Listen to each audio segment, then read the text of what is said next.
Hello and welcome back. As I probably mentioned earlier, I have been on this adventure for the past nearly 40 years, and except for the first couple of years when I did have some help from people who saw something in the ideas I was expounding even at that time. But for the rest of the time, I worked alone. And very few people, friends and acquaintances, had any idea what I was doing. And those who did come into my inner sanctum would really kind of be set back when I tell them that I was working alone. Oh my God, all alone, all these years. As if I were a monk in a cell somewhere with a goose quill pen and freezing in the winter and roasting in the summer. Well, no, it wasn't like that at all. It's been an exciting, entertaining, and sometimes very amusing adventure. And this is what I'm inviting you on. And today I want to talk about a chapter of the Bible that the pulpit drivers, those ignorant ones who teach the easily convinced, stay away from, because they quite frankly do not know what to make of it. And that is Genesis chapter 6. And the text reads as follows. And we'll go over the first 7 verses. And as far as we have considered the position that suggests that the earth was settled in ancient times by an alien society from another star system, we have the origins of higher culture being passed from one society to another, one tribe to another, either by direct contact, either through commerce or conquest, and also pointing to primitive Stone Age cultures that have survived into the 20th century, who had no propensity to grow beyond the tribal, village, collective societies that we find, what we call primitive or Stone Age cultures. So the question arose, where did it start? And then, of course, the apparent alien nature of mankind, because we are kind of different. And from this, it would follow that these aliens, the lords of the world, would need to adopt a native species, a native creature, to adapt to their own physical profile so that they could reproduce themselves and avoid becoming a race of anemic lunatics that would be the natural outcome of continuous inbreeding. And we see what preserving the royal bloodline has done to aristocracies and kingships throughout history. It isn't really a very good idea. But anyway, it would suggest then that the Garden of Eden might have been a controlled environment in which the subjects would be, with the introduction of agriculture, would be settled in one place so that they could be worked on and taught. And then chapter 6 of Genesis is quite illustrative when we take the time to read what it says. And beginning it says, "And it came to pass when men began to multiply on the face of the earth, and daughters were born unto them, that the sons of God saw the daughters of men that they were fair, and took to them wives of all which they chose. And the Lord said, My spirit shall not always strive with man, for that he is also flesh. Yet his days shall be 120 years.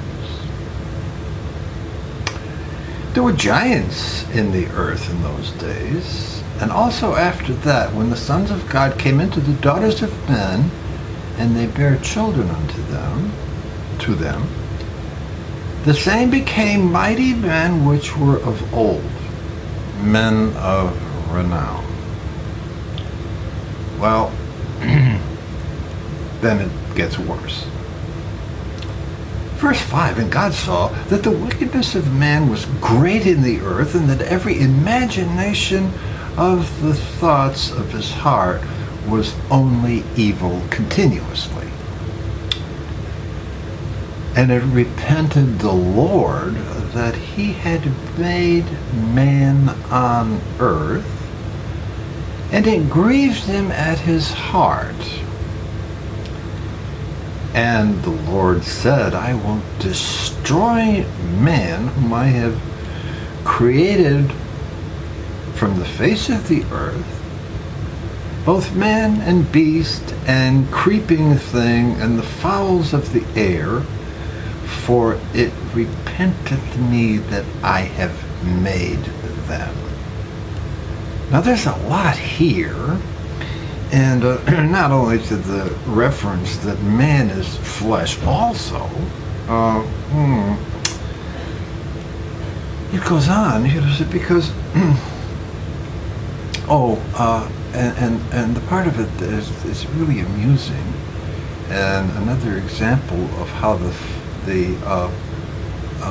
faithful swallow whole such unmitigated bullshit without even blinking, as the story of Noah and the ark.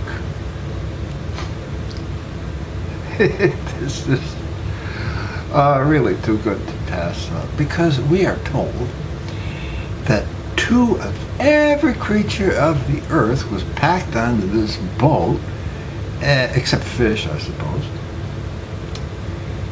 and floated around in the flood for 40 days.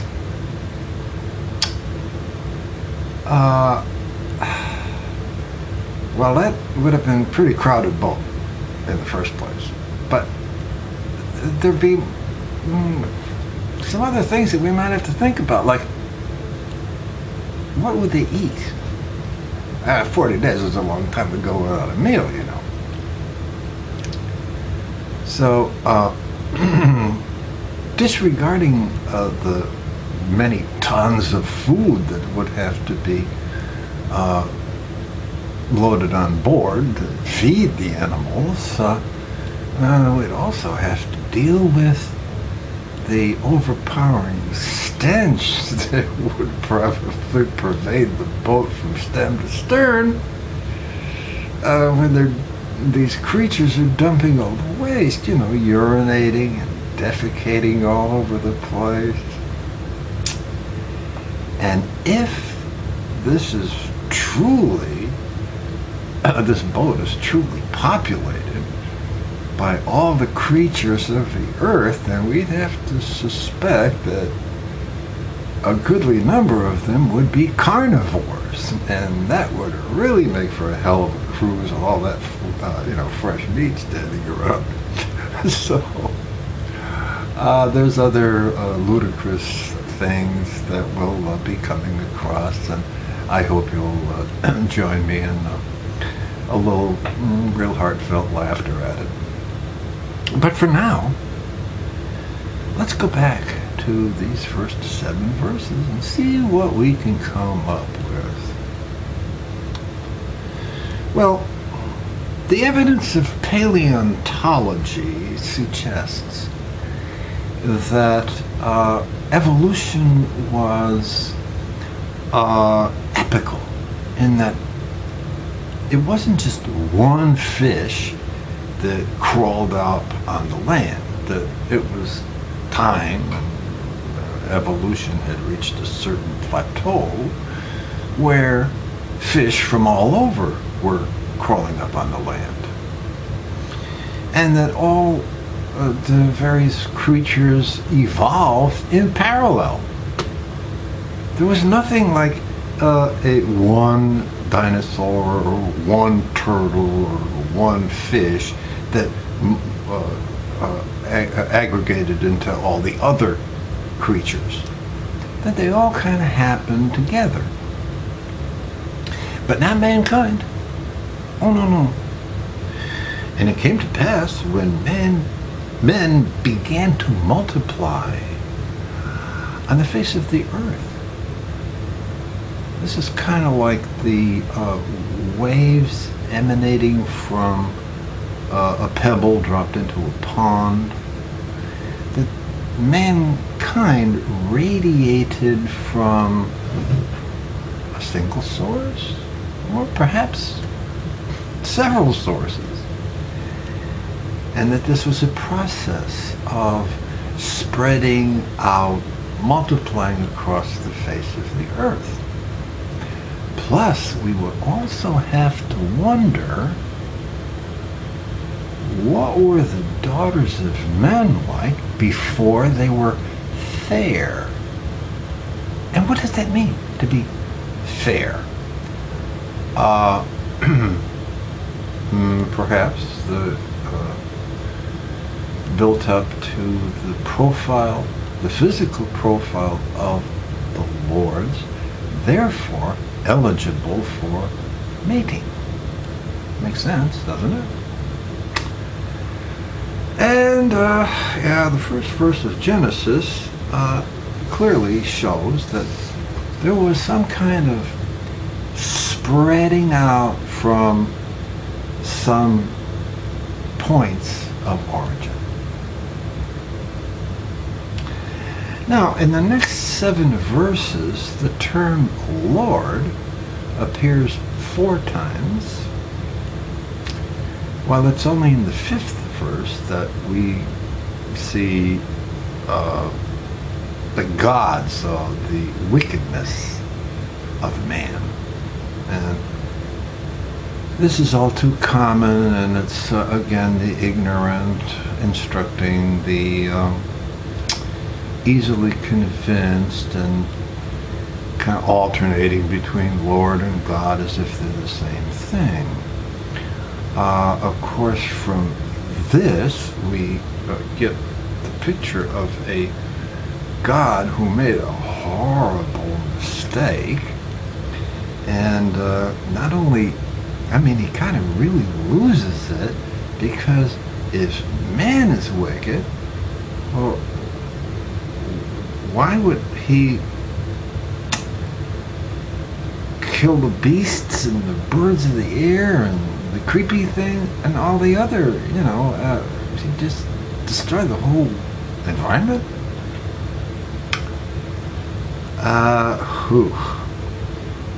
Anyway, aside from the penchant on the part of the biblical authors to confuse the two identities, Lord and God, there is one possibility that seems to have been overlooked. And that is that the term Lord could very well be a collective, referring not to a single being or to the whole race. Because after all, it's the same thing we do with the term man. And in the fifth verse rather, we see that the wickedness of man was great. It wasn't just one man, it was a whole bunch. And so, this would now enlarge the argument that certainly this was a race of beings that had a vested interest in bringing up a lower form of animal by genetic engineering to their own physical profile. And as in the earlier video where we showed the picture of evolution, and all but the monkey had legs and arms of the same length, which proves to be very, very inefficient. And just a quick look at the many illnesses, infirmities, disorders, diseases, and disabilities with which we are plagued. It certainly appears that Mother Nature is out to kill us because we're not really very, very noble creatures.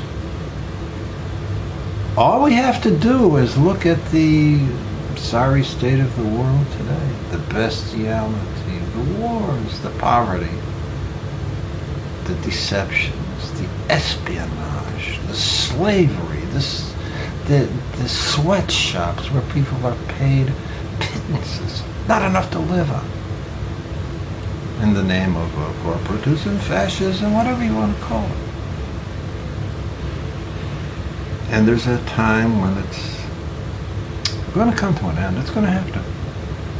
We're going to have to assert our higher nature and be the creatures that our good lords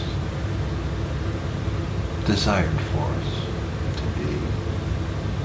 And that maybe in the future sometime we might take a turn ourselves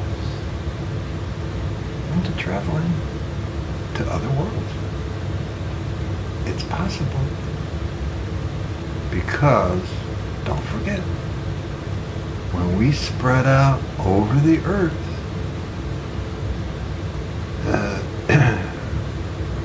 we explored every inch of it.